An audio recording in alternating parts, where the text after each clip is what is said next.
Right now on Truth Today, our world is upside down.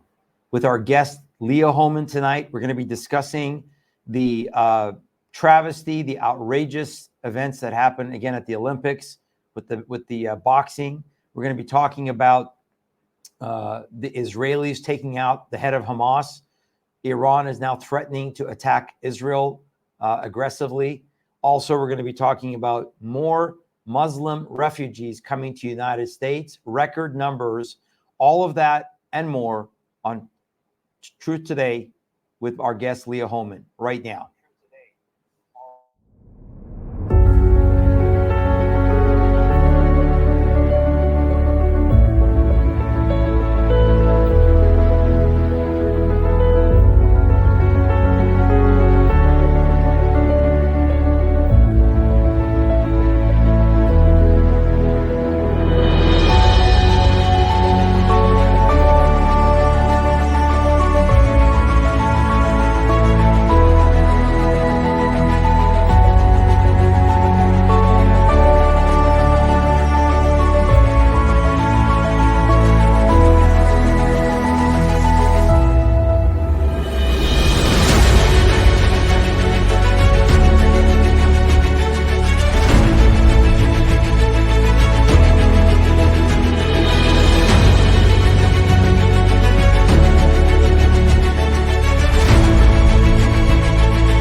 Soon there.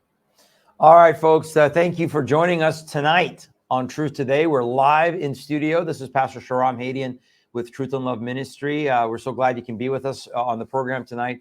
We have a lot to cover for you tonight, a lot going on in the world. And again, as I mentioned in the intro, we have our guest with me for part of the time. My good friend Leo Hohmann will be on in just a couple of minutes. I just wanted to set up the show for you tonight. And again, we talk about, by the way, if you guys are on Rumble, we should be on, we're live on Rumble, rumble.com/Sharam Hadian. Please make sure that you let us know where you're from. We are also, are we going to the website? We're also going to the website, I believe. No, just the Rumble.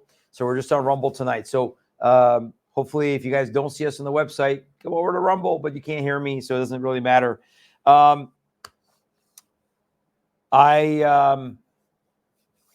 want to talk tonight about something that is really prophetic.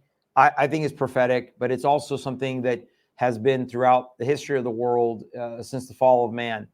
And that is that when we reject God, everything goes upside down. And I truly believe that our world is now upside down.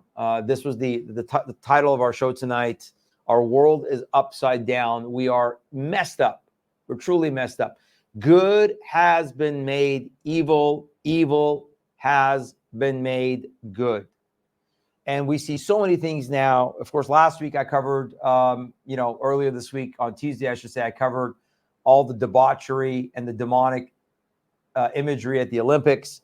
Nothing new for what we're seeing in the world. But we are, I think, on the brink of the dichotomy between good and evil becoming even clearer, becoming even more, dark is becoming darker, light is becoming lighter. Those who have eyes to see, it should be obvious. And the Bible tells us that, again, that in the last days, we are going to be in a place where those who espouse to represent Christ are going to bring a false Christ before you. We see a lot in the church today where a lot of people claiming they love Jesus. This is my Jesus. This is my God. And yet they're representing a false Christ. We see false religions like Islam representing a false Christ. We see the Vatican representing a false Christ. We see so much of that antichrist spirit that I talked about on Tuesday. We see it manifesting in the world. So I asked my guest to come on tonight with me because he has a couple different articles that he's written. One that was just came out today about what happened in the Olympics. And we're going to talk tonight about how indeed our world is upside down and only Christ can make it right side up. Only Jesus Christ can correct, can rectify, can redeem. Of course, he spiritually redeemed us, right? At the cross, with his arrest, death, burial, resurrection. He has redeemed us. He has made the way where there is no way. But only upon Christ returning can this world be made right side up. So let's bring in our guest tonight. Dry, go ahead and bring, let's add Leo to the stage. Make sure that his audio is good. Go ahead. Hello, Sharam. How are you, brother? Are you doing well tonight? I am, yeah. Thank you thanks for being with me tonight. I so appreciate it. We have a lot to cover, and I was going to ask you before I saw your article pop up, by the way, on your Substack, and we'll put those links up, Dry, when you get a chance. Maybe you can bring up the Leo's at the Substack article. But I was going to ask you, our theme tonight, as I said, there's his email or his website, I should say, for his Substack. So it's either leohohmann.com or leohohmann.substack.com. Check out both of them. Support this brother, independent journalist. I know you're also doing a lot of work with Brandon. Hey, by the way, I'm going to get to see you in person. I'm going to be on Brandon's show tonight in about. Are you? Right after? Right after this, about an hour, a little less than an hour from now. Okay. Well, I can't wait. What are you guys talking about tonight? Not real sure. Brandon sometimes just springs things on me. I know he called me last night because he wanted to get some commentary. He wanted to see if there was anything breaking with this whole Iran-Israel thing. So I want to talk to you about that as well. I've been following a lot of Iranian news out of Iran, and we'll see what I know. You and I were texting back and forth yesterday, but man, do you agree? Yeah, I am looking forward to meeting you in person. Yeah, I know. Isn't that crazy that the first time we get to meet in person after all these years, we've seen each other, we've talked on the phone, we've seen each other, of course, on camera, but we get to meet in person at Lake of the Ozarks Worldview Weekend Conference on November 1st through 3rd. So, folks, if you get information on that at worldviewweekend.com, you can get all the information about the conference. But listen, do you agree with me that the world is upside down? It's unbelievable what we're watching, what we're witnessing. In one sense, nothing new, because we know that evil has existed for 6,000 years and since the fall of man. But it sure seems like it's just getting more and more blatant. And I was covering that earlier this week with, the opening ceremonies and all the debauchery and the outright mocking of God. Yeah. Exactly. The outright mocking of Christ, the outright mocking of Christianity. But you just broke an article today, and this was all over social media. Yeah. And I don't know. I don't, maybe, just maybe, there's going to be some people waking up in the world going, you know what? This woke experiment with all this transgender insanity that we saw at the beginning of the Olympics, it's gone too far. It's gone too far. I don't know, because there's those that, like Kamala, that was on RuPaul's Drag Race, kick off her campaign on RuPaul. Most of this won't change politically and in many of our woke churches. But your article, I don't know if you have a screenshot for that, his article about the men brutalizing the women. Let's show this real quick right here. Here it is. Men are brutalizing women at 2024 Olympics. They call it sports. This has been all over social media. And go ahead and come back to us. And so tell us the backstory. There's a backstory to this, that this dude, this Algerian man with an XY chromosome, shouldn't even been competing. But tell us about this article and what I think many are outraged about. Now it's in our faces. Yeah, he was kicked out of a international competition in March of 2023 because it was shown that he was male and not female. And so he had beaten every single woman and was headed for the finals of this tournament in March of 2023. And apparently then they decided to test him. He failed the test, had an XY chromosome, which of course is a male chromosome. And so he was booted. He was kicked out.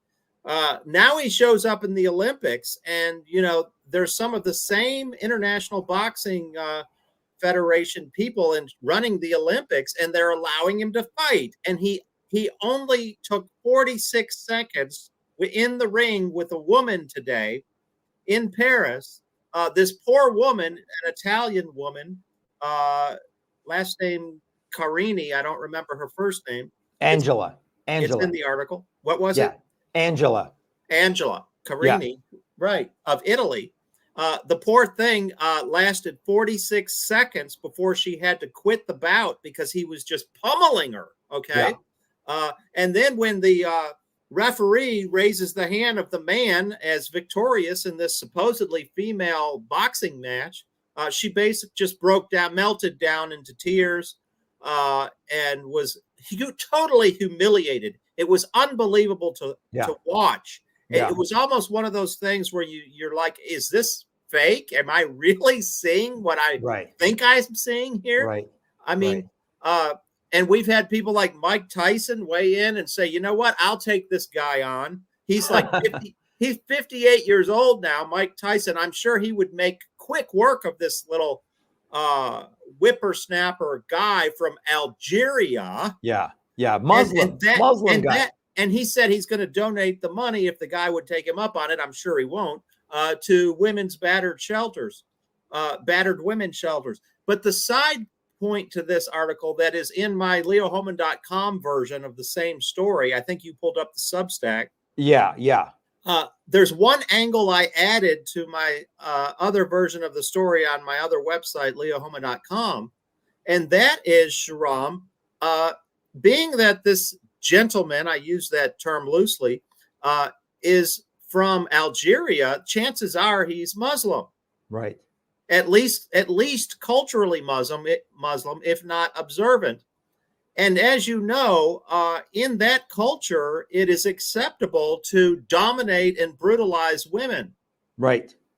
And so here you have a Muslim man. I don't know that for sure, disclaimer, but I'm about more than 90% positive that if he's born and raised in Algeria, he probably is Muslim.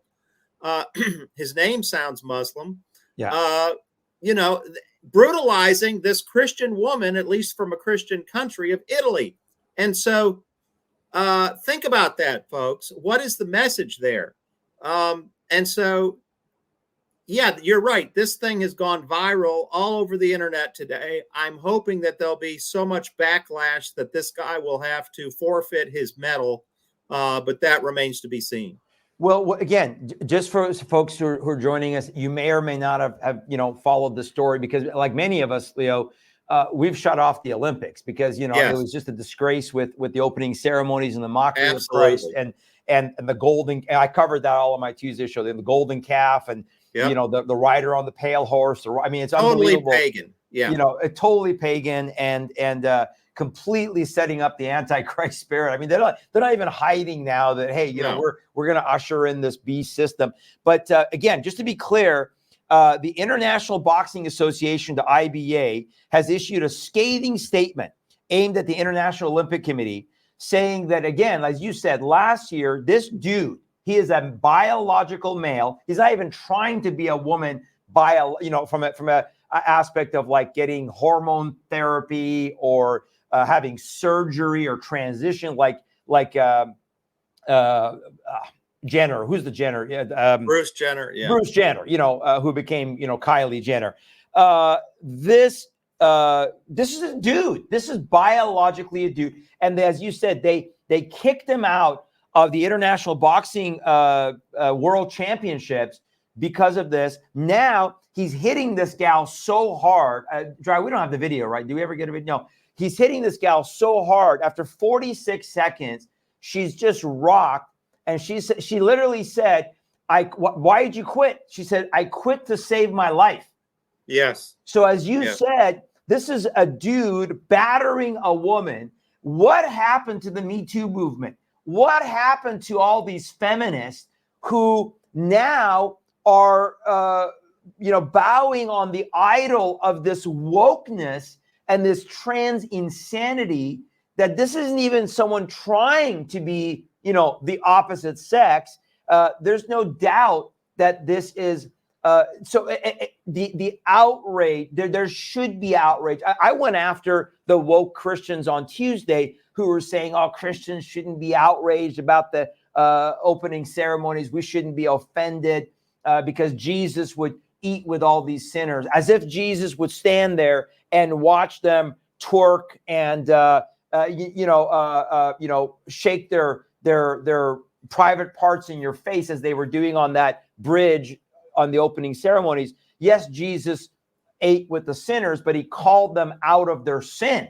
He said, repent, turn from your sin, repent, the kingdom of. Anyway, so do you expect, I mean, in some circles, I don't expect this to change anything, but do you expect in some circles this to maybe change something? By the way, real quick before you answer that, Dre, do you have that quick article I brought up? This was another one that the Gateway pundit about the 17-year-old female volleyball player right here. 17-year-old female volleyball player who was paralyzed with brain damage after brutal spike by transgender opponent slams Olympics. So now she's come out because she's suffering from brain damage after she was hit square in the face by a dude who was playing. So we are seeing this, Leo. This is happening. Yeah. Yes, this is happening across the board in many, many sports, basketball, swimming, soccer, volleyball, boxing. Women are getting, there was a video that came out, I believe, of a high school game a couple of months ago where a female playing basketball against all females except for one dude on the other team. And he threw some kind of elbow or something and knocked the girl out cold. She was severely injured. This is happening across the board in multiple sports. I think if there's any place in the social culture wars that we could see a victory, I think in the near future, it might be in this area of sporting events. People are getting tired of it, Sharam. Yeah. Some of the women are beginning to speak out. There's, instead of being bullied into silence like they have been this has been going on for quite a few years now. And the women have been bullied into silence. They're afraid of being singled out and labeled as some kind of extremist, intolerant extremist if they criticize this, and being of them being booted out of the sport that they love. So I really don't think the answer has been to quit, but they do need to speak up. And some of them are starting to do that as well. Yeah, I mean, somebody said that on the commentary. They thought that, all the female boxers should just all forfeit, as a boycott. You said, I'm not sure if that will solve anything. Because I would not blame them for boycotting or forfeiting any match with a dude. Exactly. But I wouldn't quit this. I wouldn't quit my sport entirely if I was there. Right. But as some are also saying on the comment, and again, we're alluding to that, folks. But we are, the world is upside down. As I said in my intro, we're in the end times. We're in the last days. Evil will wax greater and greater. We're seeing it in our faces. Satan is not even hiding his agenda anymore. And this, of course, is spiritual. It is demonic. It is evil. But one of the things that I do believe that God is doing in these last days, the last minutes of the last days, and I say that almost on every show now, that we're in the last minute of the last days. I think that they're setting up the tribulation period.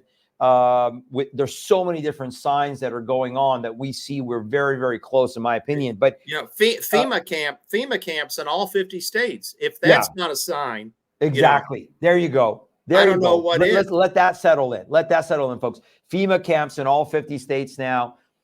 We're seeing so many things, but the thing that I believe God is doing, and there is an awakening to some extent, because I think that there is a righteous anger that is rising up. And I think there needs to be a righteous anger. Even Elon Musk, I said this on Tuesday, he's not a Christian, but he says, you Christians are spineless. You Christians have no fight in you. Because why is it that we will stand here and allow Christ to be mocked and ridiculed when the Bible has said in the book of Galatians, God will not be mocked. Do not be mistaken. God will not be mocked. What a man sows, he will also reap. So if you sow into the flesh, you're going to reap corruption. But if you sow into the spirit, you're going to reap eternal life. Leo, I think that there is a righteous anger. There is a taking back of what belongs to God, including genders, including, I've been saying this, we got to restore what it means to be a man of God. We got to restore what it means to be a woman of God. What's your take on that? Do you see that? Do you think there is enough? I mean, obviously, again, I think you and I agree, we're in the last days, and this is going to happen. Some of the, but just, do you see that righteous anger? Do you see that? I do, among a certain segment of society, but unfortunately, I think it's still in its infancy. I don't see enough of it yet, even in the Christian community, to make a difference.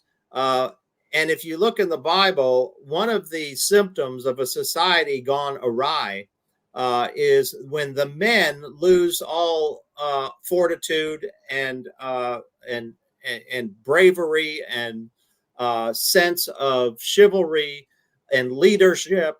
And God basically gives that country over to the women. The women will rule over the country. And I think it's very apropos that the Democrats put forth not just a woman, but a very weak woman. This is not a woman like Ruth or one of the, heroic Deborah, or this is not a Deborah type woman. The Israelites lacked any man to rule over them in those days, so God picked Deborah. At least Deborah was a righteous woman. We have much worse than that in the United States of America. We have got a woman who has risen to the top of one of the two major parties and is going to be the nominee for president of the United States. And I tell you, Shahram, her only claim to fame, her only sense of accomplishment, the only thing she's really known for is going around the country and cheerleading for women who've had abortions. Right. Every place she goes, she makes that the center of her message. Whenever she talks about making sure she wants to instill freedom in the United States and preserve freedom in the United States, she's only talking about one freedom, the freedom to murder a baby in your womb. She could care less about all of the other freedoms that are ensconced in our Constitution, our Bill of Rights. She would run roughshod over every single one of them. Freedom of speech, freedom of religion, freedom of the press, freedom to bear arms, freedom from government surveillance, freedom from Fourth Amendment to be safe and secure in your papers and your personal effects. She's a complete tyrant when it comes to all of these freedoms, but yet she will talk about freedom as if it is this wonderful American concept. But all she has in mind is what she calls women's health care, which is not health care at all. The woman is part of a death cult, I'm sorry to say, who she worships this one particular freedom, which is not a biblical freedom, Right. to infanticide. Infanticide is not a biblical freedom, is it? No, absolutely not. Absolutely not. In fact, if you study the Old Testament, folks, one of the 4 reasons that God destroyed Israel was when they began to sacrifice their children on the altar of Molech, on the altar which Molech was, the god, the false god who they sacrificed their children to. And we know that abortion is nothing but Molech worship. It is a bloodlust that has been a stain on this nation and the nations of the world. That, as you said, it is amazing that last year she had a campaign stop at the abortion clinic in Minneapolis, where she was extolling this abortionist who had murdered hundreds, if not thousands, of babies. We are definitely, again, America is upside down. The world is upside down. We are in these last days, but yet as believers, we're still called to speak righteousness. You said it. You said it really well just a minute ago. I don't see the majority of these churches waking up. The problem is the church. The problem is within the body of Christ, within the pulpits, within the Christian leadership, who are too passive, too feeble. They've not only neutered, they've not only destroyed what it means to be a woman, they've neutered men. And we have men, as you said in the time of Deborah, that are so weak and so feeble, including many of our pulpits and pastors, that they won't stand up when they see the enemy coming in like a flood. They won't be a bulwark.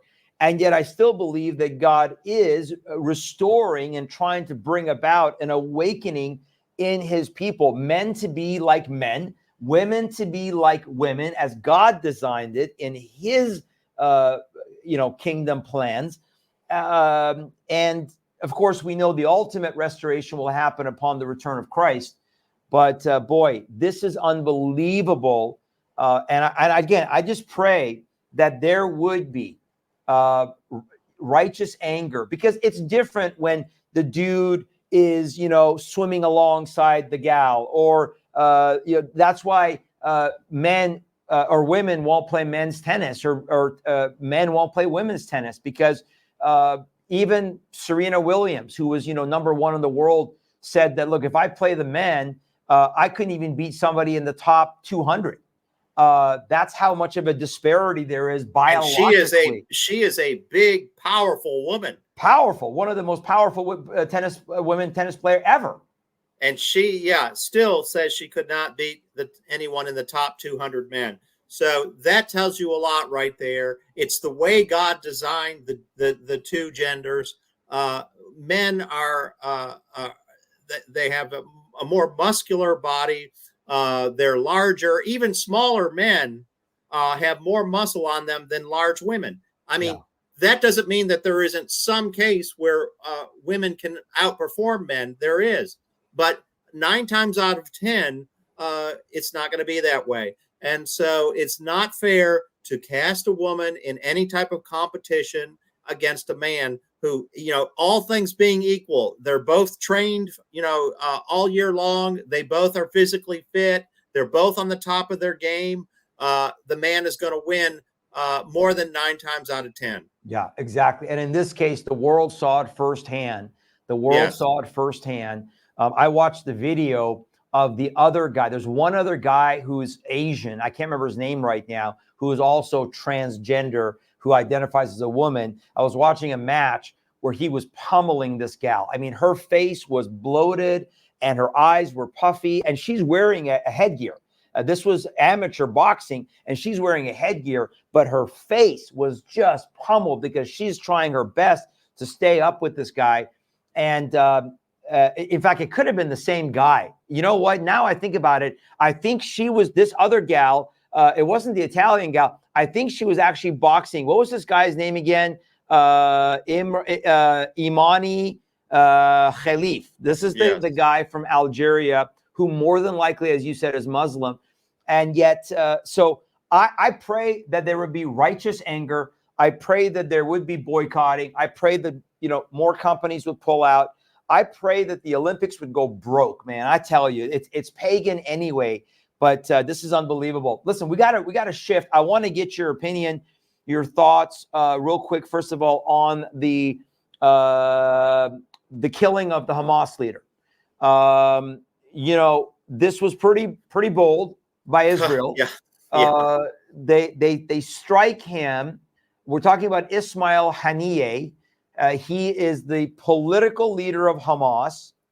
Many, of course, you may or may not, folks, seen the video that after the attack on October 7th, Haniyeh and other members of Hamas were in a room watching the attacks. They all begin to praise their false god, their demonic god, Allah. They go on their knees and they all begin to pray towards Mecca, towards Allah, praising him for the massacre of almost 1,400 Jews. And now Israel, in a matter of 24 hours, takes out the second, I believe it was the second in charge, if I remember, it was a deputy ministry of Hezbollah in Lebanon. Then they go into Iran, in Tehran, the capital of Iran, in an apartment complex where this guy is staying with other members of Hamas. Probably a drone strike, right? Probably a drone. It was came a missile.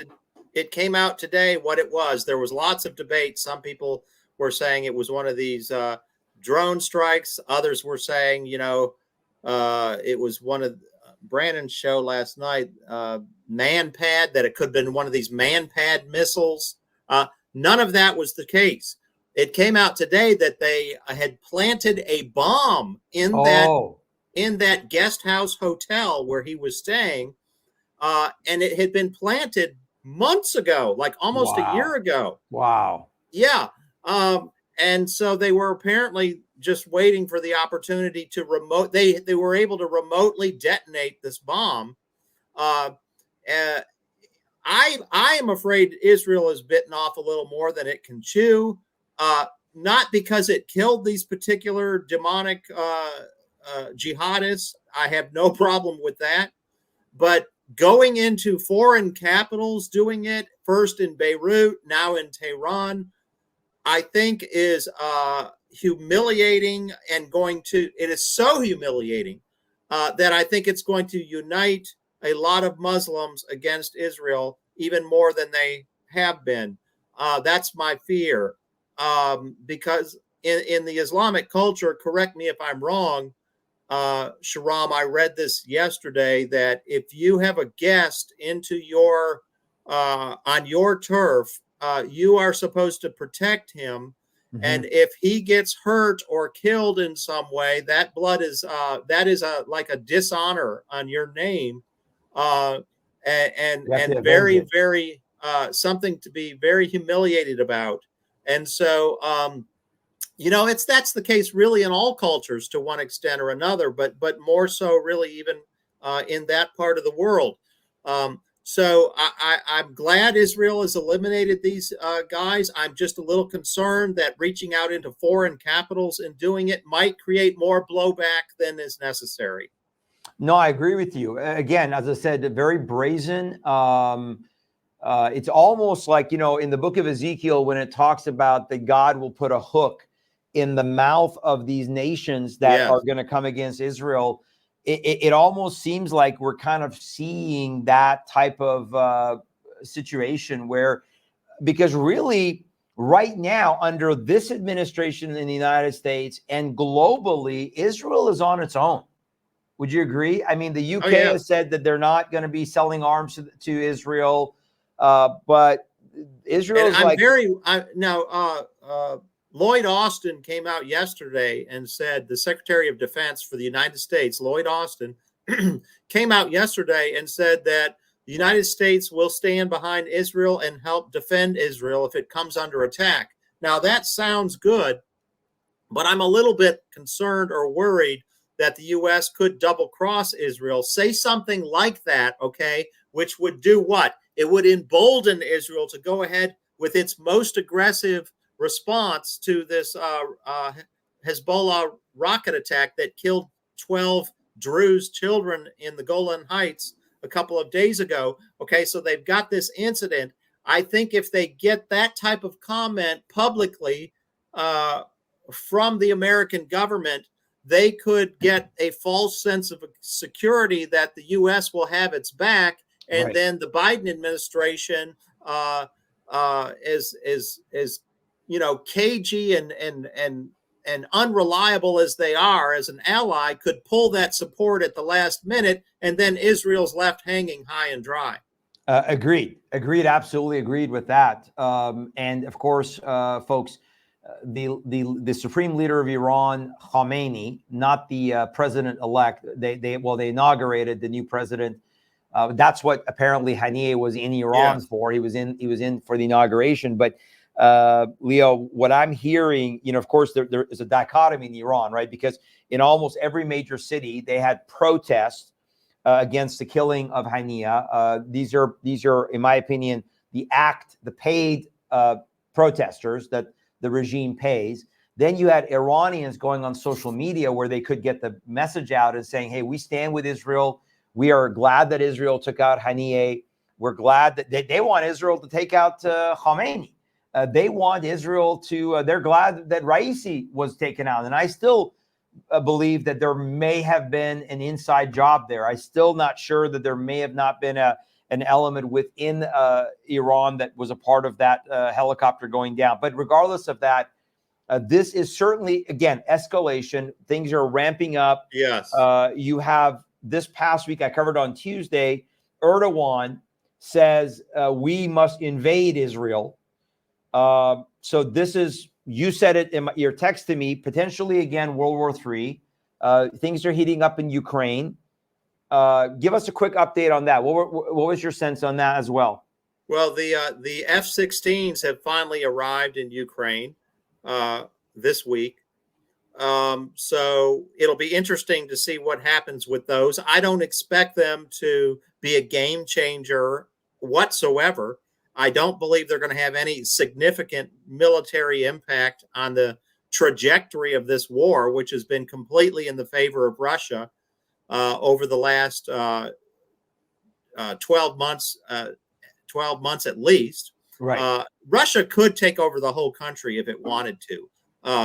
The fact is, it doesn't want all of Ukraine. It just wants these three outer provinces that are along the Russian border. 90% of the people in those areas speak Russian.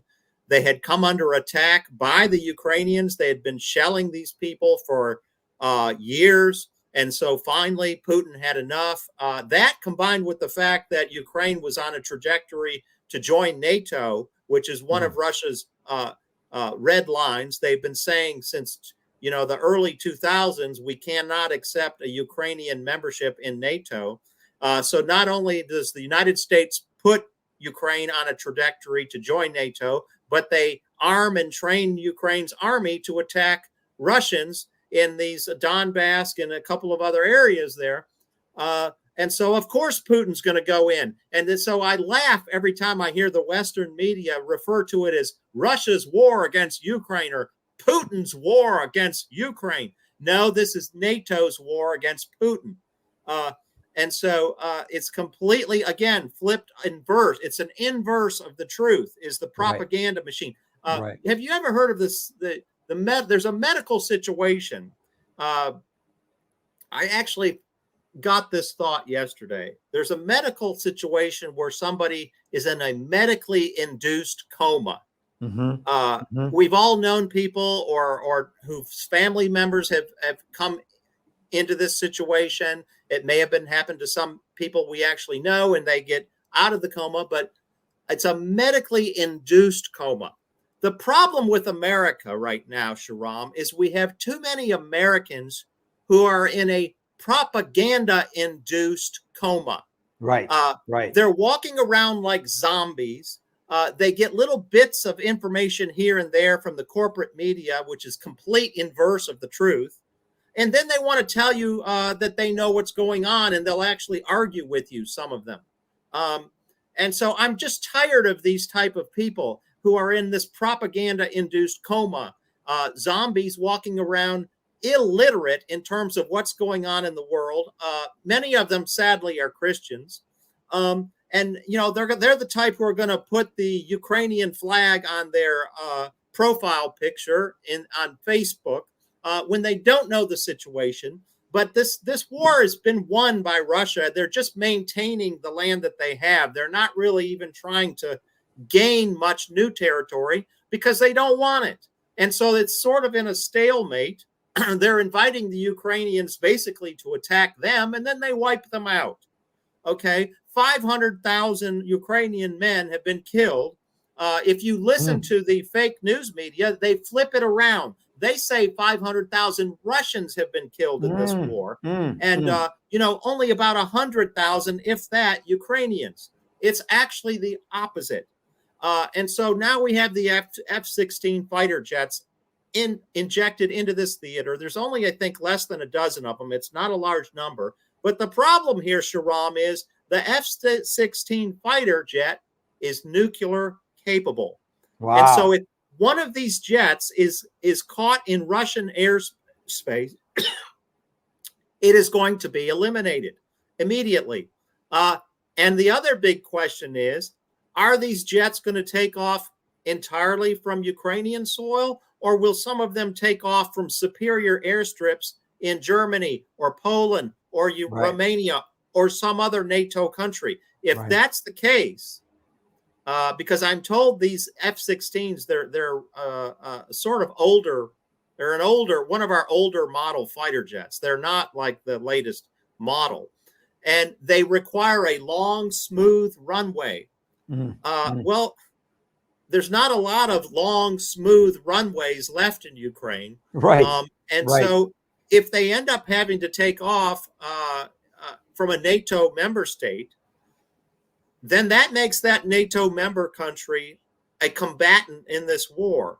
And Putin will be obligated to attack those jets on the airstrip before they can take off in Germany or Poland or Romania or wherever they decide to take off from.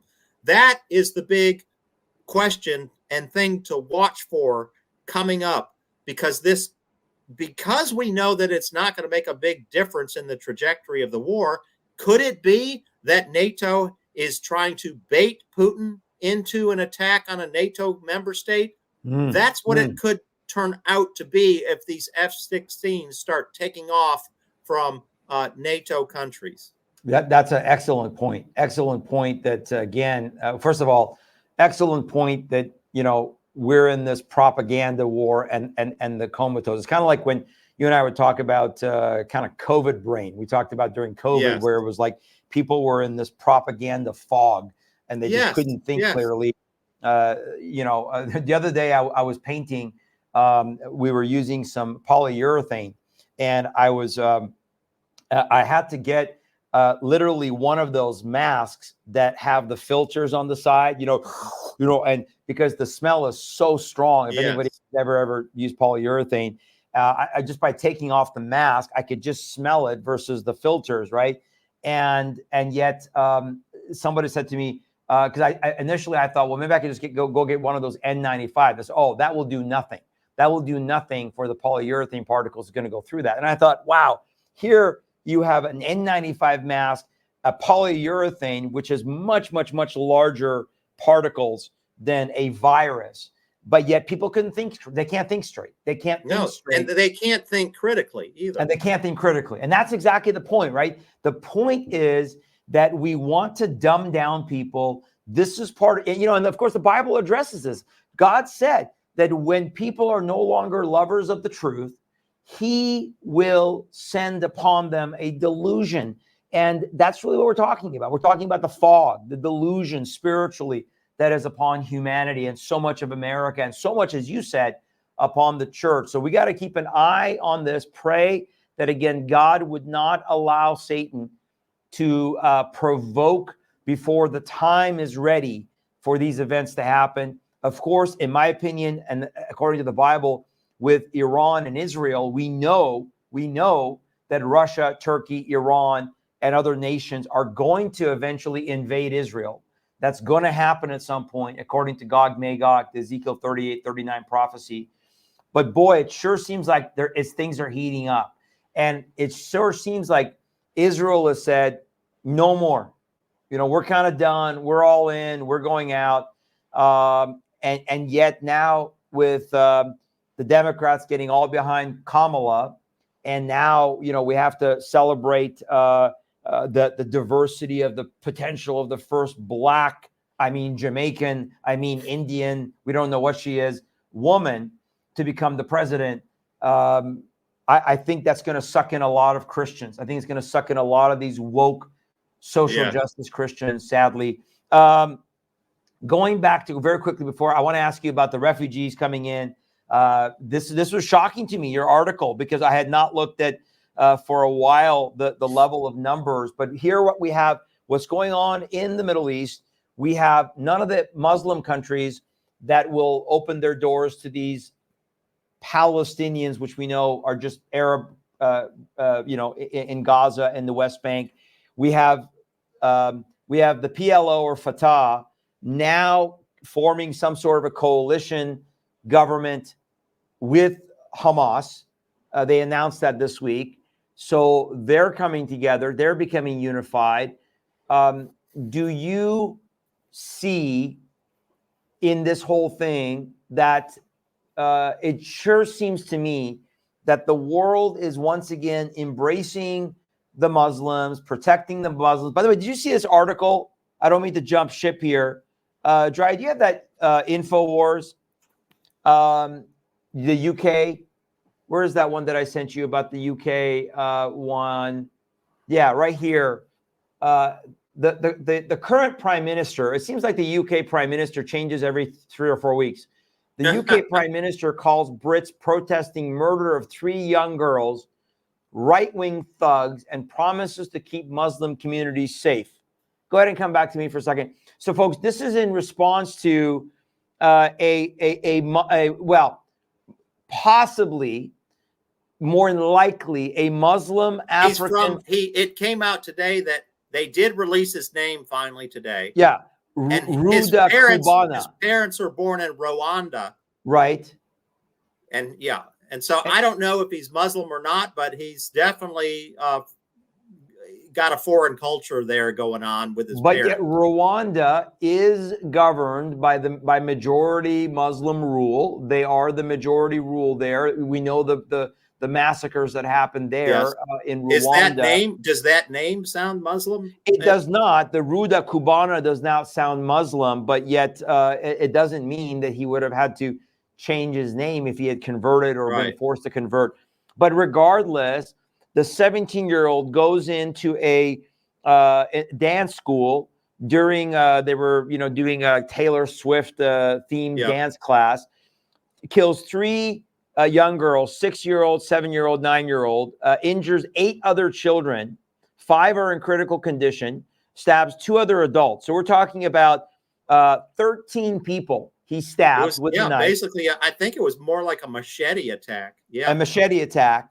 And the UK, the Keir Starmer, again, I mean, I'm not kidding. Like, it seems like they go through prime ministers every few weeks in the UK. It's just crazy. He says the right wing are showing who they are. We have to show them who we are in response, because he says in relationship to the Muslim community, let me be very clear, I will take every step that is necessary to keep you safe. So during the Olympics. Could you ever imagine him saying something like that about Christians? Never. So we can mock Christ. I can't imagine what horrible thing could be done to Christians. How horrible it would have to be for him to say something even half that strong in terms of protecting Christians from some horrible persecution. Absolutely.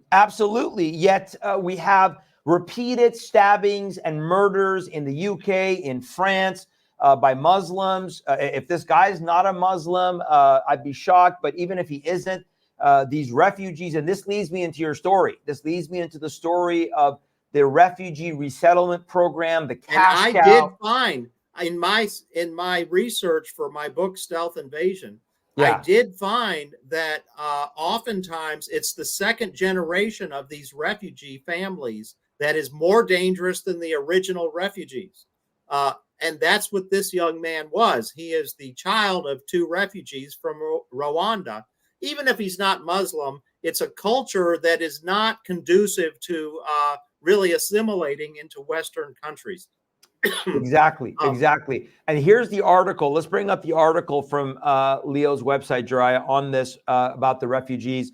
Biden-Harris, do you have that one there for me? Biden-Harris brings in largest contingent of refugees in 30 years. Wow, this shocked me, Leo. 2 out of 3 of the countries of origin are Islamic Sharia compliant societies. Give us a quick. Yes.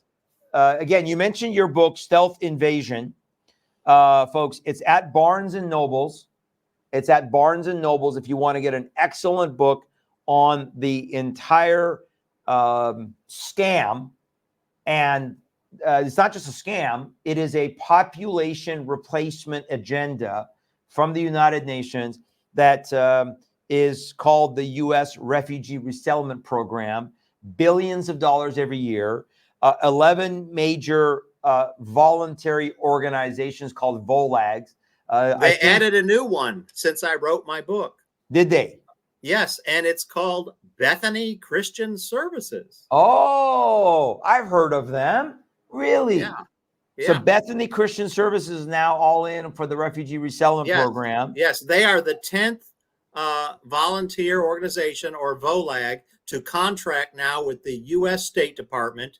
There was 9 when I wrote my book, Stealth Invasion, but just this year, there's been 10th one added, Bethany Christian Services.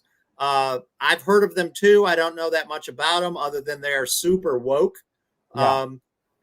So they're now profiteering off of this along with the other 9. What they do is they even subcontract then with other NGOs and nonprofit organizations. And so they spread the money around. It's a very lucrative business. They get paid per head, Shahram, for every refugee that they resettle into an American city or town. And anyone who thinks these refugees are just going to big cities would be surprised at some of the towns I feature in my book. Places like Dodge City, Kansas, and just really out of the way places where many of these refugees, many of them are being sent to cities and towns that have major meat packing plants. That's why Kansas was a big hub. That's why Minnesota is a big hub. That's why the Dakotas are a big hub. And they have meat packing plants. I was just going to say that in Dakota, as you know, I called you a couple of weeks ago about what happened. They came after us because I spoke in Sioux Falls, South Dakota. Just north of that, there is a meat packing factory. The Muslim population has tripled since Brandon and I and our conference was threatened out there in 2017. It was the Muslim activists who came after me and put a press release out to all the media. Muslim activist who is a CARE disciple. She's out of Minneapolis, Islam, who's a lawyer. And but a lot of it. But part of the population there has been because of refugees they brought in the medical industry, because Sanford is a big employer there in Sioux Falls, massive money there. The Catholic organizations and the meat packing. I want to quickly read. Oh, and the big yogurt plant in southern Idaho.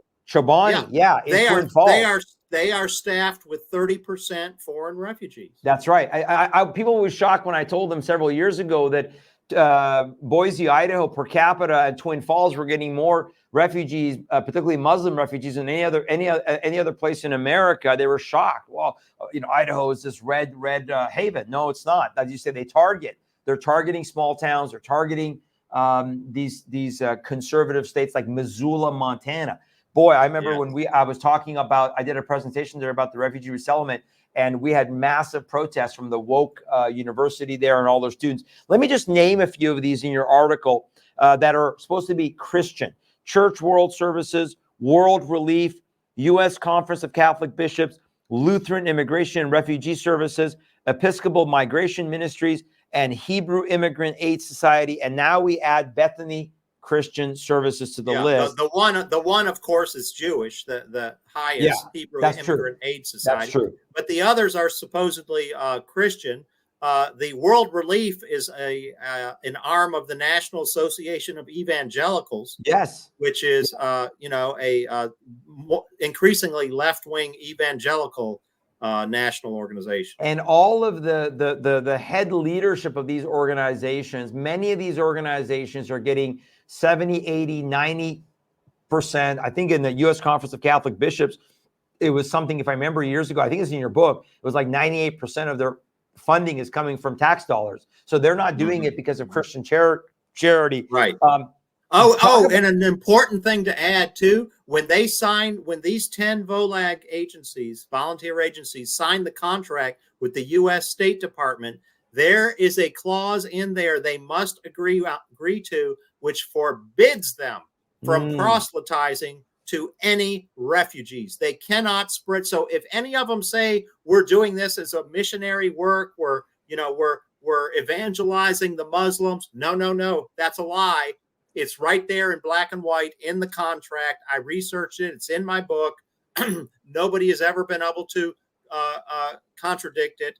They sign away all rights to be missionaries or evangelize the Muslims or any other. You're saying it's in the contract. It's in their contract with the State Department for them to get $1 of federal funding. They have to promise, so they can't give them a Bible. They can't share the gospel with them. No. But the Muslims will welcome in. And you mentioned the two of the countries that are coming in. You mentioned Syria, and we just got a couple of minutes. Syria and what was the other country? Was Sudan? No, Afghanistan. Yeah. So yeah, two of the top three countries of origin are Muslim majority countries, and soon to be Gaza, folks. Soon to be Gaza. You watch, but I was shocked again at these numbers. 68,291 refugees were resettled in the United States in fiscal year 2024, which ends September 30th, and they're shooting for 100,000. Yeah, by the end of this fiscal year, they hope to have 100,000. If they reach that goal, that will surpass even Barack Obama's numbers. Wow. He brought in, I think, about 80 or 85,000 his last year in office. And so, 100,000 would be the most in 30 years that we have imported from hostile countries into U.S. cities and towns to basically rise up parallel societies, nations within nations, with no plan for assimilation whatsoever. Shahram. That's why we're against it, folks. If you're sitting there thinking, well, I don't understand, why would this be against it? The reason we're against it is because they're not assimilating. When they come in, what we've seen in Minneapolis, what we've seen in St. Cloud, what we've seen in multiple cities in Minnesota, in Michigan, Dearborn, Hamtramck, and even other places like Twin Falls. We saw a young little girl get molested by two Iraqi boys. The police did nothing about it. They come in, they won't touch them. They don't want to be profiled, and they're not assimilating. They're then imposing a community that is Sharia-based, which is what we see in France with 802 what they call urban sensitive zones. Somebody is asking, what is halal? Folks, halal is when Muslims will implement what is permissible. The word halal in Arabic means permissible, particularly dealing with their meat, the food they eat, the practices they have to have. We've seen so many cases where Muslims have sued because I don't want to work at Target because I'm not going to handle the bacon because that's forbidden, or we have to have our type of meat at Costco that has by the way, if you buy lamb from Costco, you are buying halal lamb. Every piece of lamb that comes out of New Zealand that Kirkland sells from Costco, turn it over and you'll see it has a sticker that says halal, which means this is a Islamic certified lamb that has been sacrificed to their God. It is not kosher like with. I've got to, Shahram, this has been an awesome discussion. I've got to jump on with Brandon. Thank you, brother. Leo Hohmann. You got it, man. LeoHohmann.com, Leo.Hohmann, Substack.com. Yes. Thank you, brother, for being on. Thank you so much. Thank you so much, Brandon. Brandon, Shahram. No problem. All right, folks. We are almost out of time. Dry, you want to just mute that so that just in case. We're almost out of time. So thank you for being with us today. Someone said they put a big sign up that says halal. Carol, don't eat there. Tell them I'm not going to support you because the Mexican restaurant is saying that every bit of chicken and beef that is in that restaurant is now Islamically certified. That's what halal means. It sometimes it's labeled, sometimes it's not, but you have to ask them. But if they're in an area where they're catering to Muslims, they will do that. But Costco is a given. And in most of your grocery stores, if you're buying lamb, but you should check other packages as well, that is what halal means. It means that it is permissible for Muslims, and it is not just meat. It is financing, Islamic financing. I should do a whole show for you guys on different aspects of Sharia and how they're being implemented in the United States, including the communities that Leo was talking about. That's why we have a problem with the refugee resettlement program. One, they claim it's Christian or religious. but they're getting billions of dollars of our tax dollars to resettle per head, per person. Most of these individuals will not assimilate, especially if they're Muslim, and it's a massive problem. Then they turn those communities into Islamic centers, into areas that they're Muslim majority populated. Then they begin to push for Sharia compliance, like we've seen in Western Europe, folks. This is not Islamophobia. This is fact. This is documented. This is part of Islamic teaching. They have a doctrine that deals with their migration. They migrate for jihad, which means warfare against unbelievers. It's part of their warfare. So number one tonight, folks, we have to stand up and stop saying that, oh, as Christians, we should just be gentle and never be upset, never be righteously angry when we see evil perpetrated in the world, when we see a biological dude punch a woman in the head. It is time for a moral, biblical, godly, righteous anger to rise up in believers, to rise up in pastors. Now, don't sin in your anger, right? Don't hear me. I've been there. I've crossed that line. I don't want to cross that line. Let's remain Holy Spirit led. Let's remain humble. But we got to stand up. Christianity is not a doormat. Being a Christian does not mean we just stand by and idly wait for people to mock and insult. We must speak the truth. We must stand for righteousness. We must stand for men and women and what God has designed and what God has created. Pray for the peace of Jerusalem. Pray for Israel. Pray that God, through this, would awaken the Jewish people to their Messiah. Remember that they are very ripe in Israel right now for the coming Antichrist, because they believe that this man of peace is going to come, and that Muslims and Christians and Jews, we all worship the same God. No, this is a lie from the pit of hell. They're actually being primed spiritually for the man of lawlessness that is going to come, who is going to be the Antichrist, who's going to bring a peace covenant, an agreement with Israel, with the world. But we got to pray that in these hours, that more and more Jews would have their eyes open to the Messiah, to Jesus Christ, to Yeshua HaMashiach, who has come and is coming again. The Messiah is not coming for the first time. The Messiah has come and is coming again. And also, folks, pray for America. Pray for the awakening of this land. Pray for the awakening of the church. We got to stand. We got to push back. But it's on us. It's on God's people. It's on ministries like this and believers like you guys, Drya. So thank you guys for being with us tonight. If you want to support this ministry, would you go to do we have our donate page there? Yeah. Go to our donate page, tillministry.com/donate.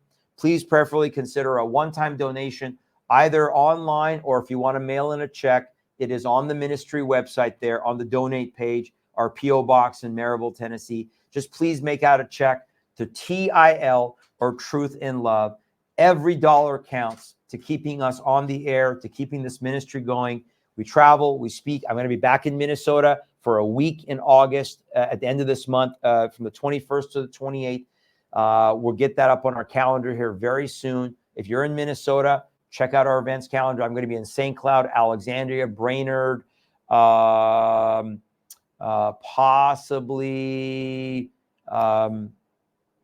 down near the Twin Cities, or maybe up near Duluth. We're working on some different things right now. But please prayerfully consider that. And we also have our Gideon Army. That is where you can join to become a monthly member, a monthly supporter, I should say, that you would pray for us on a monthly basis, donate on a monthly basis. That really helps us with our budgeting. But may God be praised in all that we do. May God be glorified, because we do this for his glory, not for our sake. We're going to stand for truth. We're going to stand for righteousness. We're going to represent him. Remember, God will not be mocked. And his design and his creation will stand. Nothing Satan does will be able to pervert that ultimately. We win in the end. Christ is above all. Thank you for being with us today. Have a great weekend. Sunday night, I'll be back with you teaching on Facebook Live. I know I hate Facebook. I know you guys are going to say it. We're working on getting it to Rumble if we can. but we'll be live on Facebook about 7:30 Eastern time with our Revelation study from Truth and Love Church Sunday night. We'll see you back next Sunday, or I'm sorry, we'll see you back next Tuesday live, Lord willing, in studio. Pastor Sharam Hadian saying, have a blessed night, have a blessed weekend. May Jesus Christ be glorified above all. Thank you, guys.